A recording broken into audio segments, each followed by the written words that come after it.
Hello गोला तनी प्रणाम करतनी आप सब कैसन बानी या जरूर बताइएगा। आज है माँ की पूर्णिमा, तो पूर्णिमा की हार्दिक शुभकामनाएं। आप सभी के जीवन में खुशियाँ और उमंग भरे रहे और आप लोग का कामना करतनी कि आप लोग स्वस्थ रहें, मस्त रहें और सुखी रहें। तो आज हम उपस्थित बानी एक कन्यादान गीत लेके, जो कि बड़ा ही दर्द से भरा बा। और ज़रूर सुनी जा और लाइक करी जा और शेयर करी जा और सब्सक्राइब करी जा। और चैनल पर नया बनी जा तो सब्सक्राइब करी जा और शेयर ज़्यादा से ज़्यादा करी जा। एक प्यारा सा कमेंट करी जा। हमारा इतना ही रिक्वेस्ट बा और सुनी जा जरूर, बड़ा ही सुंदर गीत बा।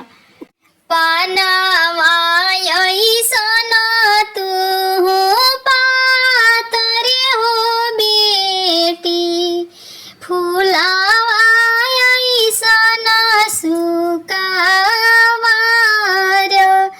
फूलावा ऐसन सुकावार,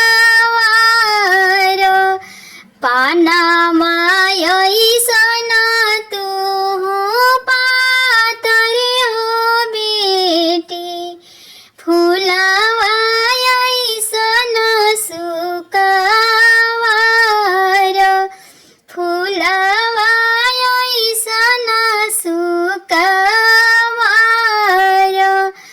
फूलावा ऐसन सुकावार हो बेटी, कैसे करबी कन्यादान,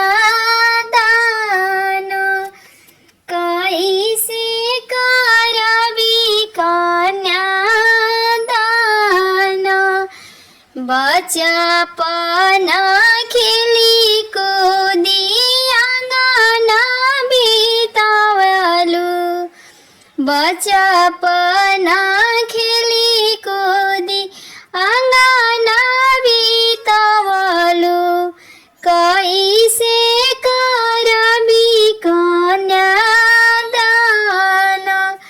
कैसे करबी कन्यादान,